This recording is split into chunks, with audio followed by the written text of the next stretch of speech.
Si Papa ng langka kahapon. So, yun ang hiwain ko. Magpe-prepare ako ng maaga ngayon kasi magpapacheck up ako before lunch para may makain siya pag uwi mo. Yung magkakatay tayo ng langka. Yun ang lulutuin ko ngayon.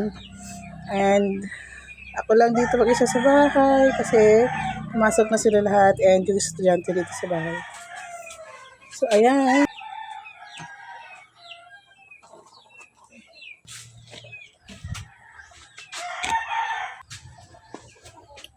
Ito yung langka. Maganda yung loob niya.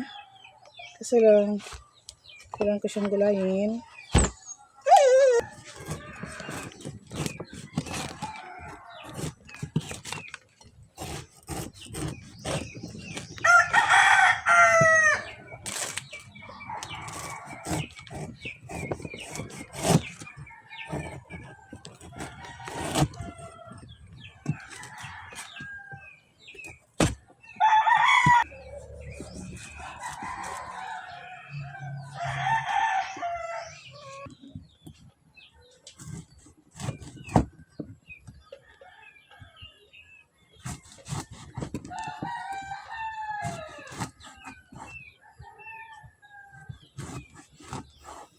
So, yung langka guys, nahiwa ko na. Hindi ko inubos lahat kasi baka masayang yung gata. And, tama, yung gata ko is, may nyug pa akong tatira na dalawa. Galing Kamsor. Hindi ko inubos yung langka kasi baka hindi magkasya yung gata. Sayang lang. Kaya ito lang. Pero madami na to. Hindi namin to maubos. And, may nabili pala akong daing sa tindahan. Masarap to.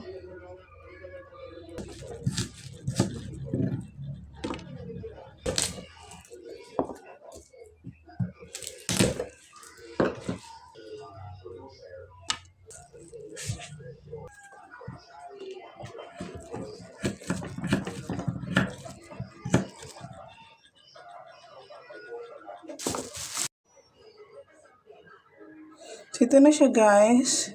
Lulutuin ko na. May tira akong buto ng langka. Inilaga ko na yan. Hinahalo ko na lang siya.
Luto na.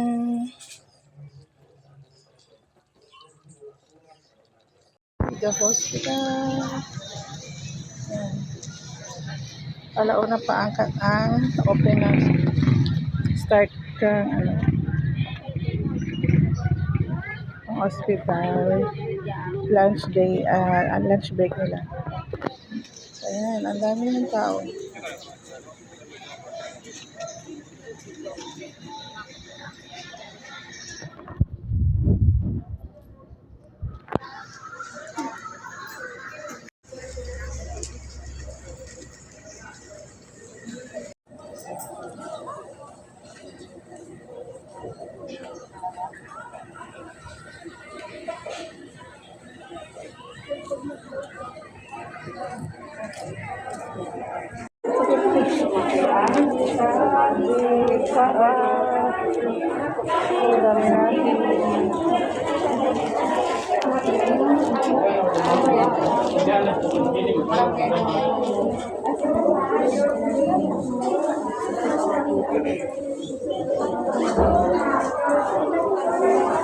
Hey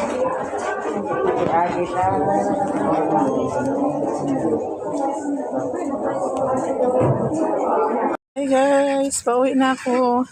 Akala ko magagabihan ako dito. Maaga pa naman akong kumain kanina. Sabi ko magugutuman ako. Pero ngayon, ayan, nakauwi na ako. Ano pa lang, alas 4. Thanks God.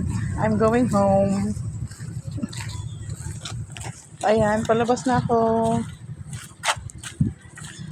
Palabas na ng hospital.